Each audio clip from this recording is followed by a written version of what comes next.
Hello everyone. This is the first video of the lecture 13 about is leisure fair? And this is very exciting. I hope you are excited about this topic of fairness of leisure.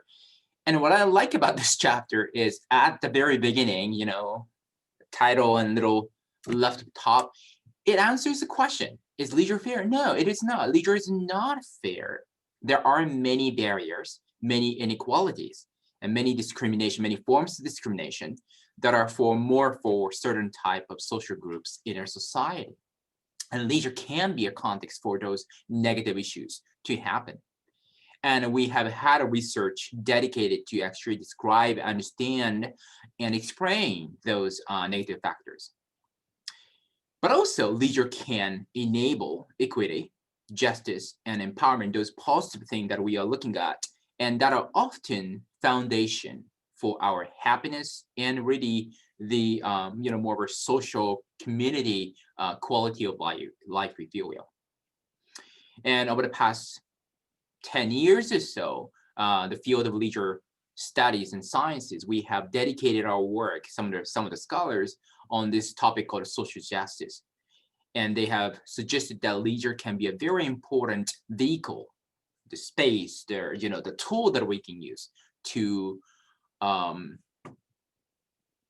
undermine basically negative factors and promote more justice in a positive situation. So that's what we're going to talk about in this chapter. And also at the beginning of the chapter, they ask really big, important question of this, is leisure a right, as in human right, or a reward? From the reward perspective, leisure is something to be earned. That means usually, you have to work, you have to get money, and then you can earn whatever leisure is, the stuff or program or whatever that might be, right? Now, from this perspective, leisure will be distributed unequally, inequitably, right? You and me probably would get a different types of leisure, different amounts of leisure, different quality of leisure, if you will. Why? Because that inequality actually is the motivation for the reward. There's something better in a society, and that's why people get driven to earn more and get that reward, right? From the human right perspective, though, leisure is something that's essentially human. That's, that makes us human beings. That's necessary for us to have a humane life, right? And it should be distributed equitably. And what I mean by equitably will be explained a little later. Not necessarily same way, but after we distribute, as an outcome, it looks same, basically. It's fair. I think these images represent leisure as a right versus leisure as a reward pretty well. Now, from the perspective of leisure as a human right, basic right, we have already learned in a previous chapter the pro-leisure perspective, the perspective that basically consider leisure as something very, very important in our life, right? And one of the foundation for such perspective was this, a document, an agreement called the Universal Declaration of Human Rights in 1948, done by United Nations, yes, right? And there are dozens and hundreds of basically articles about different kinds of basic human rights, and two of them actually specifically talk about leisure. And we already talked about Article 24 in our chapter, so we're gonna go through very quickly. It says everybody has a right to rest and leisure, including reasonable limit to working hours and periodic holidays with pay. So there is that. However, there's another one. There's one more. Article 27 and Clause 1. Everybody has a right to freely participate in a cultural life of the community. So cultural life, a lot of cultural activity, right? That's leisure. And freely participate. There's a freedom, which is a key concept of leisure. And to enjoy the arts. Again, arts, very leisurely. And to share in a scientific advancement and its benefits, which means technology, basically. And we dedicated one week and one chapter to the relationship between leisure and their technology. These are the foundation for we have the ground based upon which we can argue that leisure is actually a human right. Now, I think that, and hopefully after this, reading so many chapters and, watching my lectures and doing discussion boards and yada, yada, yada, you learn about leisure and happiness for about a semester. And I hope we can agree that some leisure is a human right, some leisure, but some other is probably not. Like, for example, buying a Lamborghini. I mean, if you have money, go ahead. But providing a Lamborghini, a fancy sports car to everybody in the society is probably not something that we consider as a human right, probably, right? So there's some line, there's some divide. So the question, the important philosophical question is this: where do we draw the line between leisure as a human right and leisure as mobile reward? Let's do some, experiment, thought experiment. For example, in terms of the holiday and, day off from work, what about 2-day weekend, right? Canada, we basically have a 2-day weekend. You typically work from Monday to Friday, Saturday, Sunday off, right? Is this something that you consider as a human right? Like, everybody should get that. Yeah, probably many of us agree with that, which is very ironic, me, recording this lecture on a Saturday morning, but, that's okay. We're a little weirdo. Now, and I'm a professor of leisure, so there you go. On top of that, let's add a 10-day paid leave. You don't have to work for 10 days, and you get the full amount of basically pay for those 10 days. How's that? Sounds good? Sounds good, right? But the question is it a more of a human right? Should everybody get that? Every worker, every employee get that or not? Or is it more of a reward? People who are in a certain occupation, for example, or certain rank should get that. What about this? On top of that, I'm gonna add 3 months vacation. That sounds really, really good, isn't it? Vacation time, 3 months. There you go. I think many of us like that. But is it a human right or not? Maybe some of you feel like, 3 months vacation, that's great, but I don't think that's a human right. The thing is, that depends on where you're from, culture, social system. Because actually many people from some part of Europe, like France, for example, or maybe Spain, they would consider 3 months or 2 months, maybe vacation, as actually human rights, that everybody should get that. Their culture, that counts, or something, it's called a long, basically extended vacation. So how do you think? Right? So it shows that the fact that we have a variety, across culture, society, groups of people, that means this line is arbitrary. It's not like there's an objective, like, yeah, we're gonna set in here, and it's that ironclad, it's fixed there, it's never gonna move. It's not like that, really. Right? What about this one? Ice hockey, let's say. It's Canadian pastime, arguably. So what about playing ice hockey, if you want to, at a local rink once a week?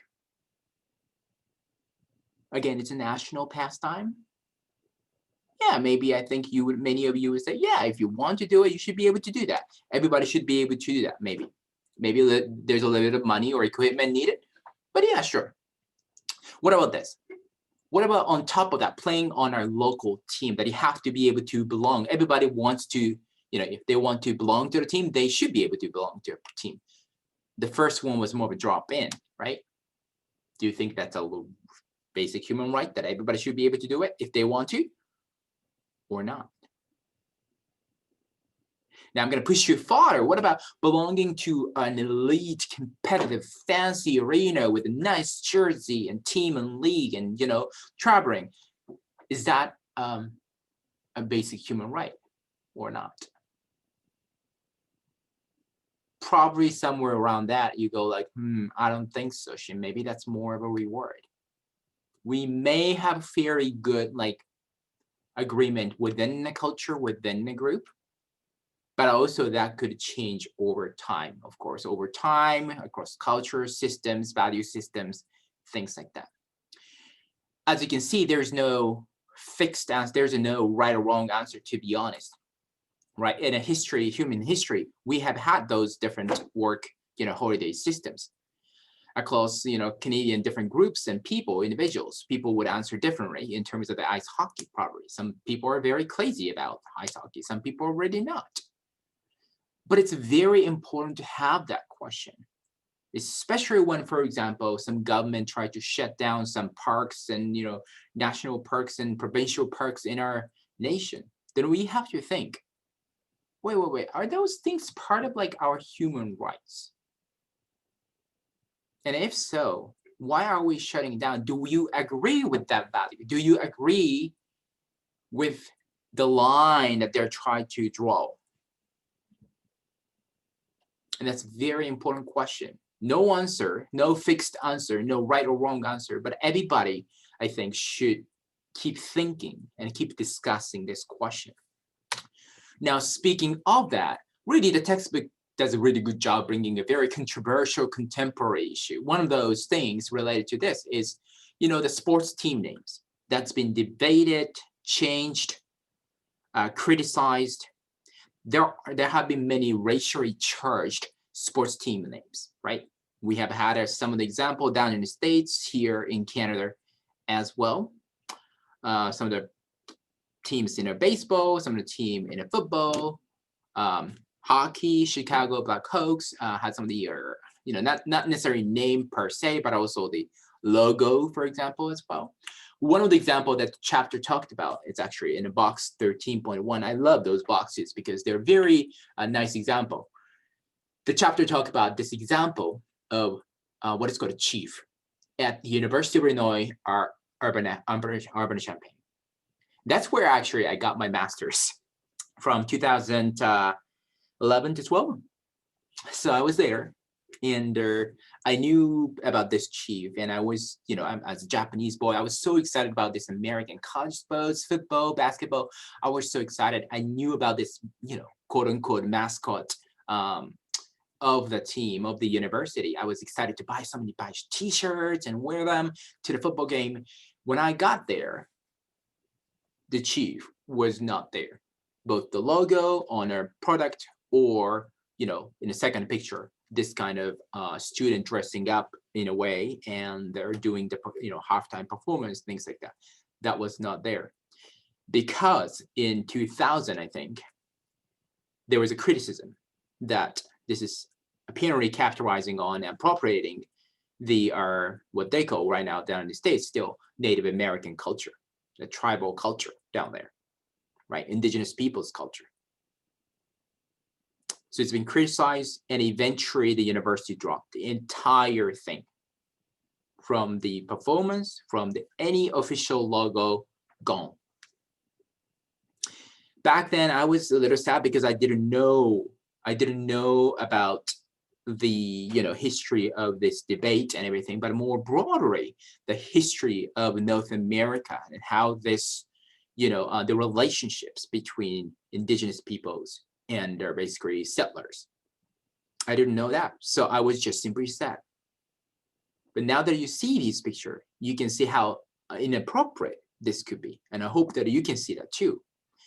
Now, this is very also relevant issue to many of the people who have been to Edmonton, this city where U of A is located at, because we did have a football team called Edmonton Eskimos. The bottom, logo with EE stands for Edmonton Eskimos. Now, it's been a controversial name because the word Eskimos can be considered as a racial slur for the Inuit people, right? And they did surveys, which was controversial. There was a lot of debate among people, the administrative managers of the team, fans, and all that.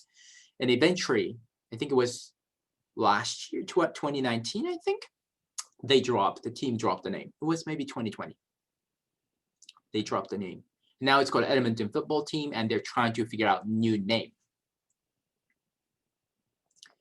in a chapter discuss this issue in the context of basically this is leisure right or reward, right? Is keeping the name that is racially charged, that's insensitive and inappropriate for a certain group. Is that a human right? I mean, I don't think so.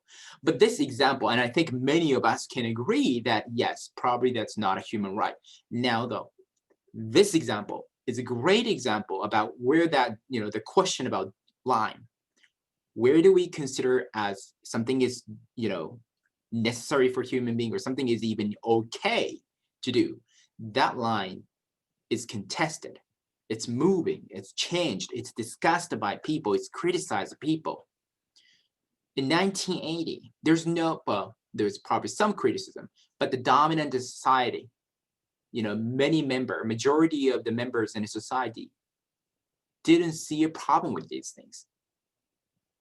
Well, at least didn't try to change these things issue. But now we do. We did. We have done.